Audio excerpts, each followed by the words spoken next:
Hello, this is Lauren Carr, and welcome to Authors on iTours.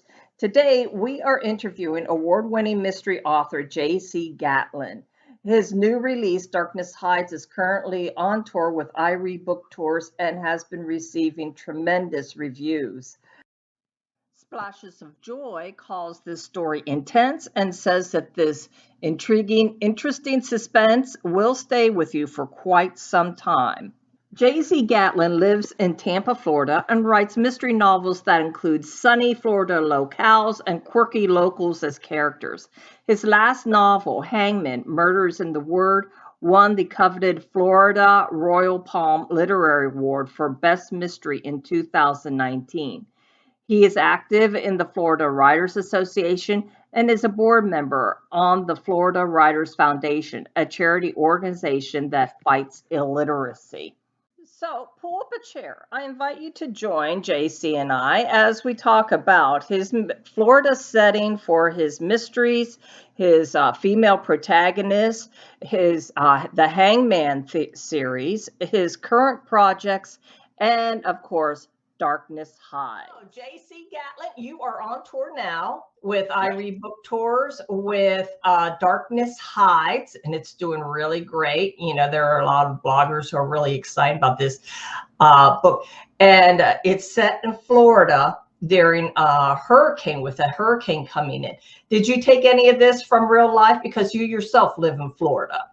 I imagine you've been through a few hurricanes. I have been through a couple. Nothing as severe as the one that hit the book, but yeah, I've been through a few here. Tampa seems to get spared. You know, knock on wood. I don't want to jinx us. And me for the next hurricane. Have you been living in Florida your whole life, or? No, I moved here in 2000 and grew up in Texas, Grapevine, Texas. Which is also hurricane season. But, well, how long have you been writing? Oh gosh, my whole life. Grade school, I wrote a play. It was like my first writing venture. Oh, yeah, that was where I started writing too. With my first professional writing job, I like to tell people, is whenever I was in high school. And because I was going to college, I was taking college prep classes. Those who weren't going to college took creative writing. And I had a friend in a creative writing class who, she had to write a short story and she couldn't. And so she paid me a hamburger, a soda, and French fries to write her story for. It was the only A she got in that class. Wow. That was an easy A for her then. Yeah, that was an easy A for her, but you know, and the teacher told her how great it was, and I thought, hey, then I'm on my way. Have you done anything with that story since then? Yeah, I've written a lot of stories. Well, you know, I write murder mysteries myself, the McFarity mysteries, and I write about 4 different series. But you know, I own and run iRead book tours. That was how I bought the company. Was that I was the previous owner's biggest client, and when she decided to get out of the business, she offered to sell it to me. So I've been on book tours, and I've coordinated book tours, and I've worked. So I had my fingers in on all the businesses, right.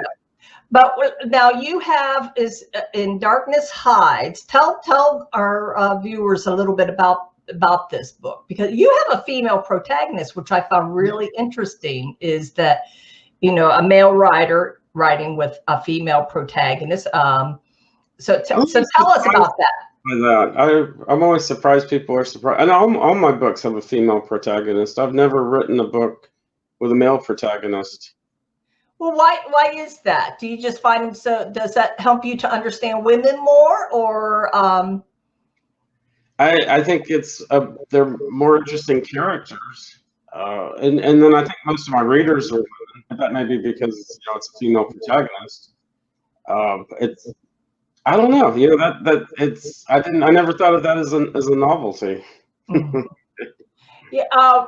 With most of my books, they have a male protagonist, but people don't find that as interesting as the fact of a male writer with a female protagonist. And I was at a conference once. I didn't realize how weird it was until I was at a writer's conference, room full of new authors, and they were all female authors with female protagonists. But I had Mac Barry, a male one.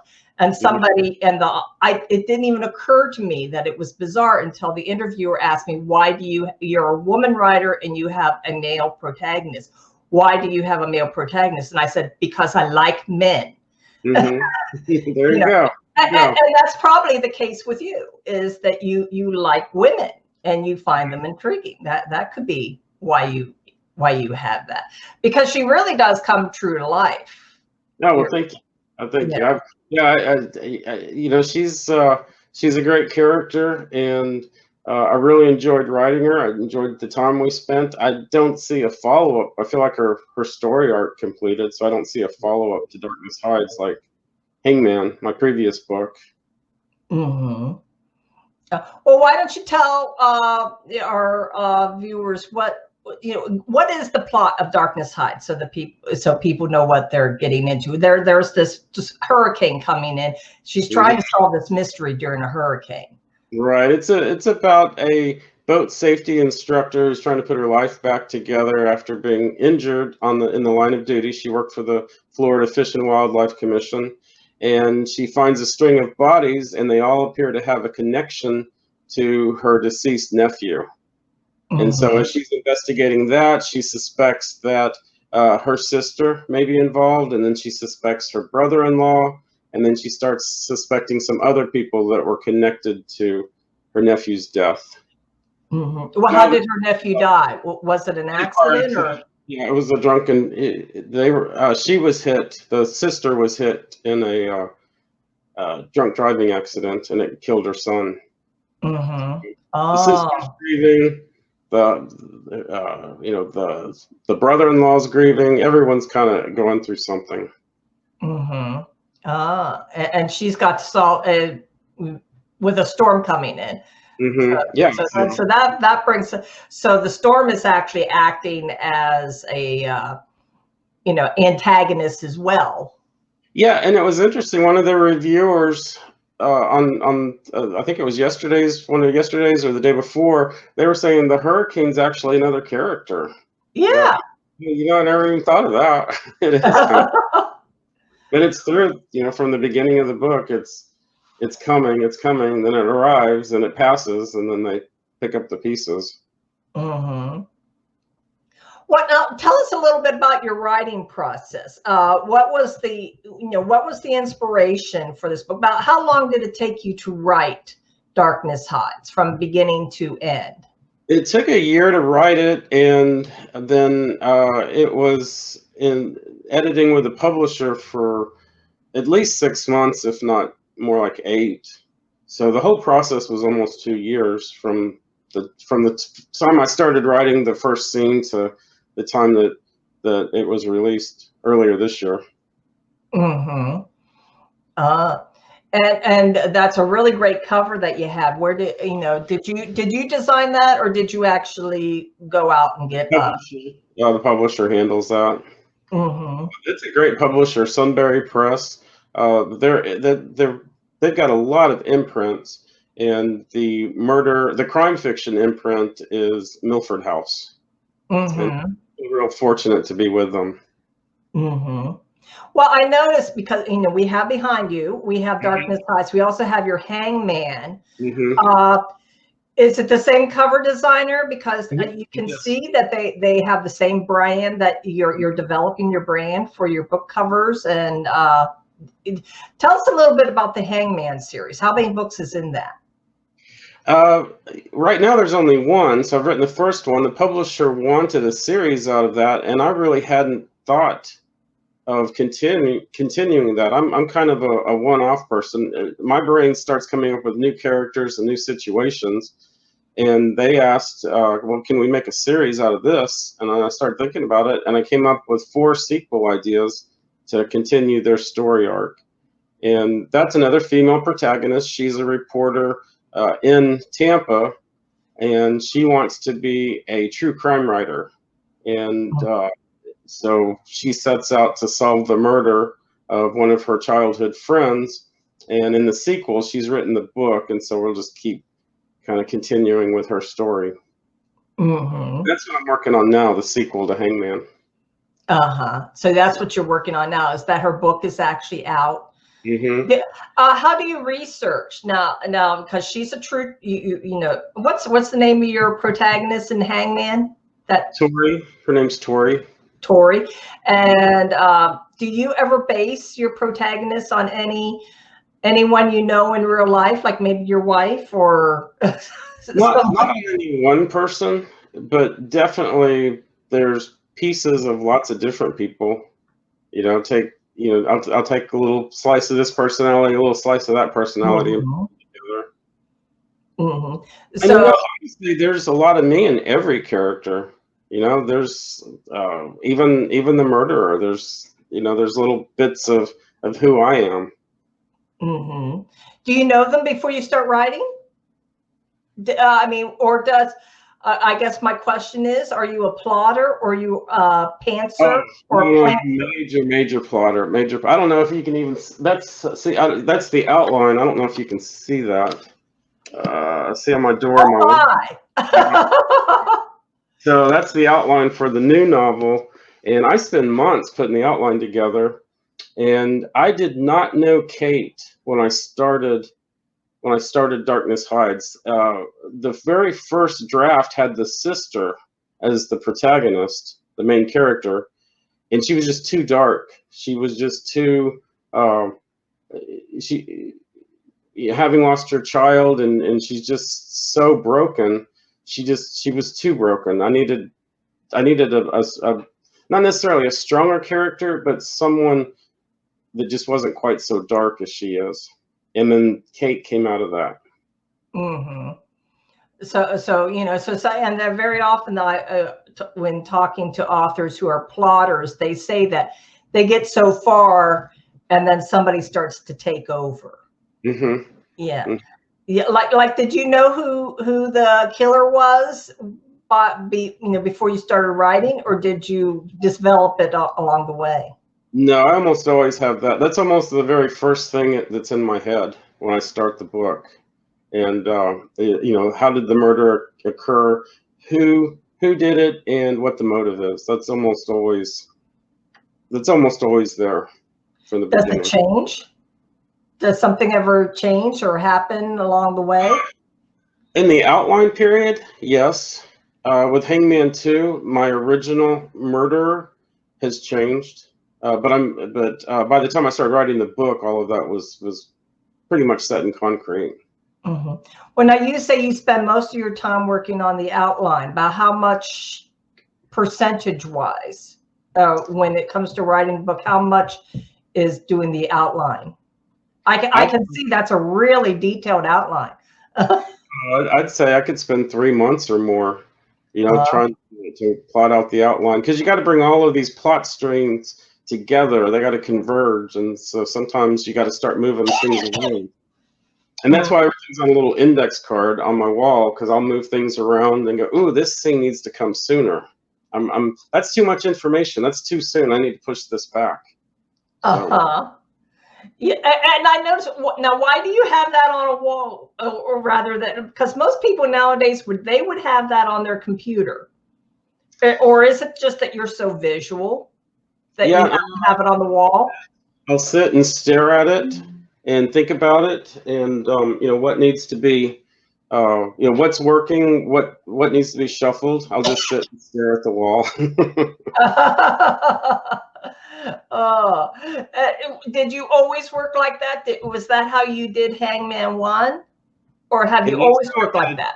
I wouldn't say I always worked like that. I've always been an outliner, but it was probably 21 Dares. My self-published book, 21 Dares, was probably the first one where I actually started mapping it out on a wall. And at that time, I had a 1-bedroom apartment, so one wall in my living room was just one total massive outline.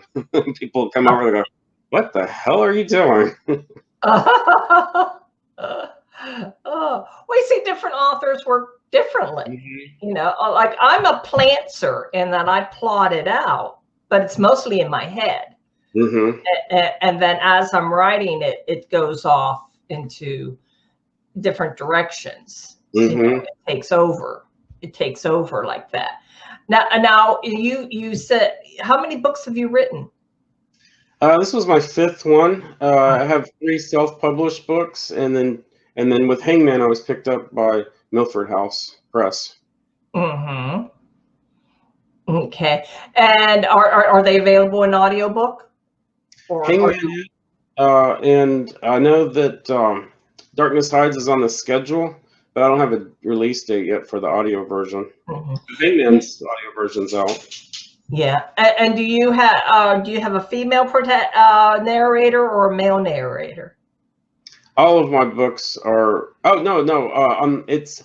I requested a female narrator, but they did a male narrator, and he is the guy. I forgot what his name is, but he voiced Spider-Man in the '80s on the cartoon series and Oh, really? former characters. Yeah, so he Mm-hmm. did a really good job. It's. So I listened to it, and he's got a great voice. Mm-hmm. Oh, well, that's really great. So what now you're working on Hangman II, where Tori has a true crime book out. What is is her true crime book based on the mystery that she's working on in the first one? Are they Yeah. actually connected, or are they does Hangman, well, you said you had the story all wrapped up in Hangman. I had her character arc wrapped up, and I wasn't expecting to do any sequels. But once I talked to the publisher, and and some of his ideas and what he thought where we could move forward, that got my wheels spinning, and Yeah. outlined for 4 sequels, and he liked it and said, "Yeah, let's do it." Mm-hmm. Is it where there's like is there going to be like a series arc that you're going to pick up from the first one? You said there's going to be 4 books, or are they all going to be standalones? There's not an overarching arc, but there will be characters from the first book, and some of the plot points from the first book will come up in the later books.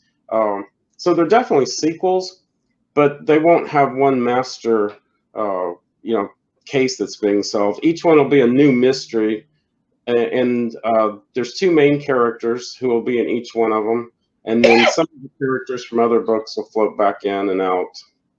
Mm-hmm. And I've come up with a full arc for Tori and RJ. That's her cameraman slash. They get together by the end of the first book, so I've got a relationship path for them. Mm-hmm. Okay, so that's really interesting in that, because often I'll see new authors who their first books. I can think of a couple right offhand who I worked with and mentored, who they started out with a trilogy, and they were going to have the series arc, and then they write the first book, and it ends in a cliffhanger. And in both cases, with these authors that I mentored, I told them, well, you need to have the first book end as a standalone. Even the Harry Potter books, the first book ends as a standalone. So if there isn't anything else, then that's okay, because you've got the whole book. But they would end, and they say, oh no, I'm going to get the other two books are going to be done. And when the first author that I work with after the first one, and he saw how hard it was to promote this book, that was what killed him, was he said, I'm not going to write anymore. So he has this book out there that ends in a cliffhanger. And the other 2 books aren't coming. Oh, no. So the second author that I worked with, I told him the first book has to be no. I'm going to have it same as the first one. I'm going to have the other 2 books. And I said, I'll work with you if you get the second book done. If you have the second book done, I'll help you publish the first one. Right. And he kept saying, it's coming. It's coming. It's coming. Okay, I'm more than halfway through, So finally I helped him publish the first book. Right. And That was like 10 years ago. He's still working on the second book. Well, and did he leave the first one? Was that one on a cliffhanger too? Yeah. Oh, Yeah. Yeah. And then with the cliffhanger too. He's still working on the second one. That was 10 years ago.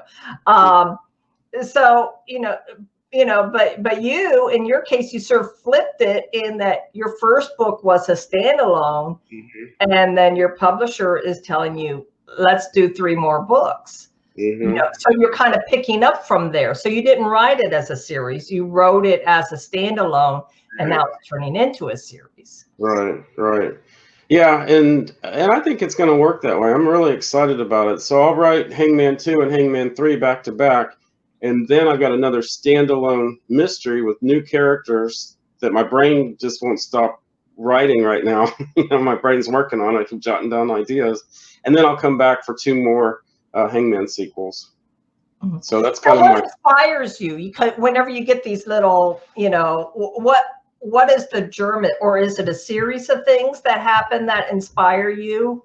Or it could be anything. Darkness Hides started with, I wanted to write a hurricane story, and I just thought it would be interesting to have a husband and wife who refused to leave their home in this horrible hurricane, and there's no power on in the house, the windows are rattling, it sounds like a train's going by outside, and they're just sitting there in the dark, in the candlelight, and now somebody's pounding on the door.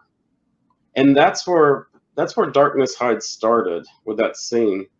And one of the places that I hang out has a lot of cops, and Florida Fish and Wildlife officers hang out there too.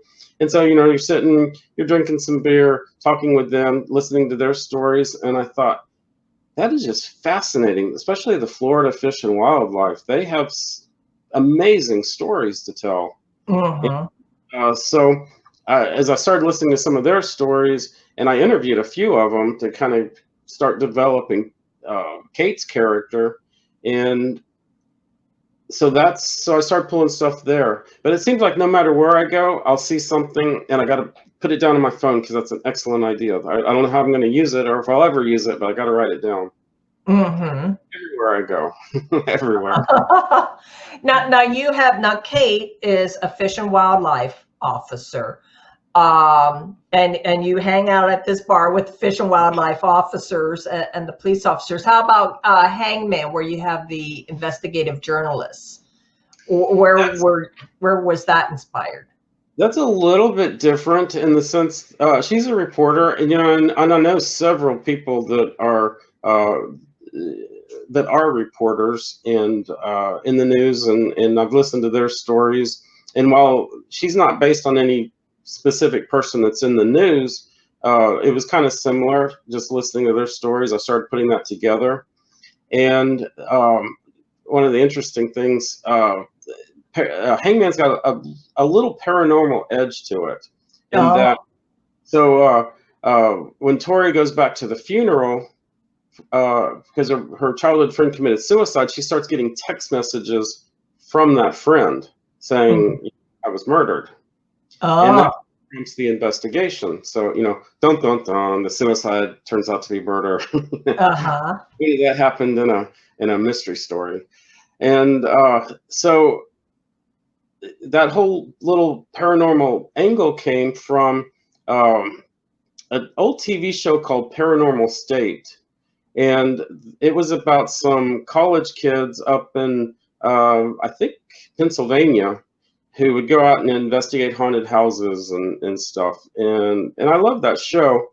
And they did like a reunion get together. And I went to that and was talking to the guy that ran the show and a lot of people that were involved in the show. And then I thought, that would make an interesting character. And so now RJ, her cameraman, has this whole need to go out and find ghosts, and he wants to be a ghost hunter.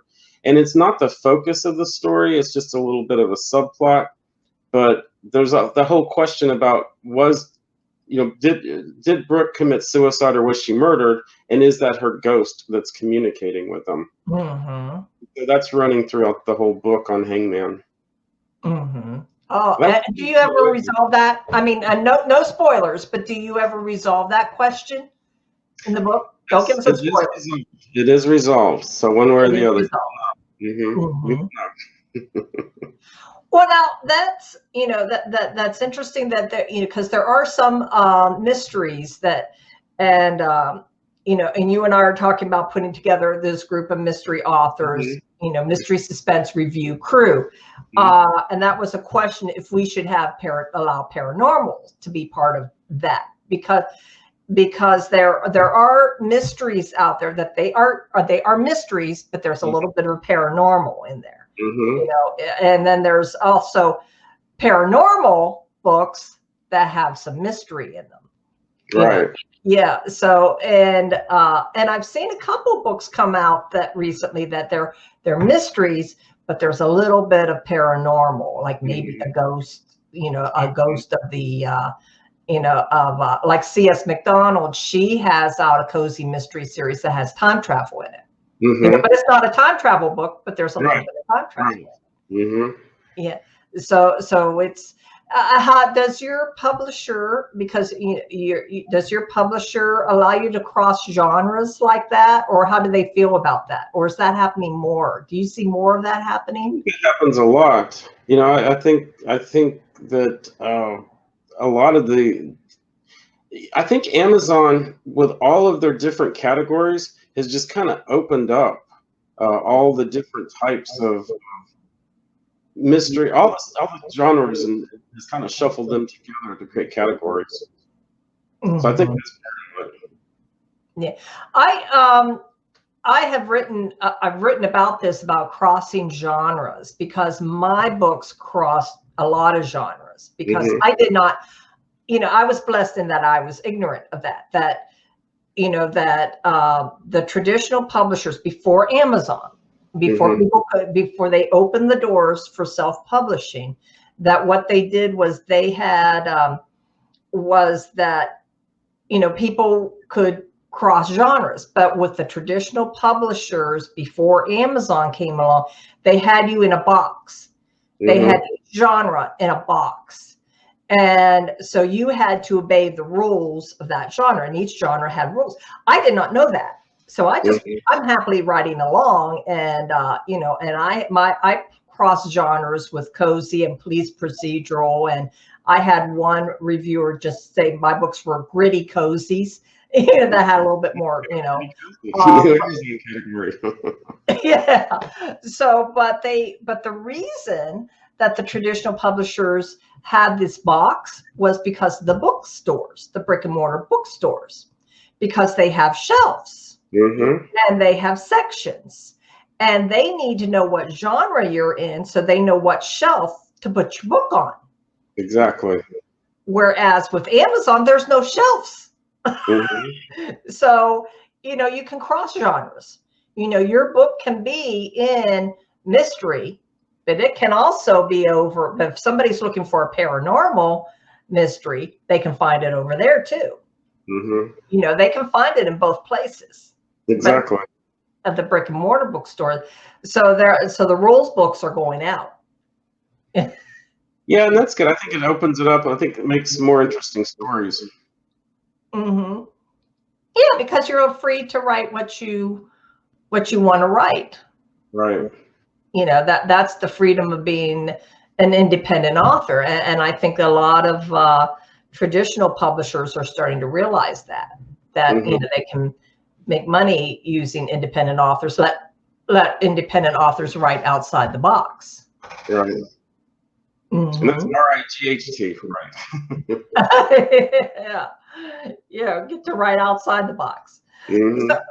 So where are we, so tell our viewers where they can find you. Where's your website, where they can find your book, where they can find Darkness Hides? Obviously Amazon. So everything's all over Amazon. And my website is jcgatlin.com. And I know that the book isn't in the shelves at Barnes & Noble and Books A Million, but they are on those websites. So if you wanted to go pull them from, from their catalog, you can purchase it through them as well. And it will be coming out in audiobook. And Hangman, is that already out in audiobook? Mm-hmm. And, Yes, it's with the guy that voiced Spider-Man. okay, yeah, but you can't remember his name. I hope he doesn't see this. Okay. All right. Well, thank you very much for visiting with us today, JC. And you're having a great tour, and everyone, you can read about all about Darkness Hides on iRead book tours. We'll have the link below to your tour page so that they can follow you on tour, and be sure to enter the giveaway because you can win a prize. What are you offering for your prize, JC? Free autographed copies of the book. So I think we're doing 3 of them, right? Yes. Mm-hmm. Okay. All right.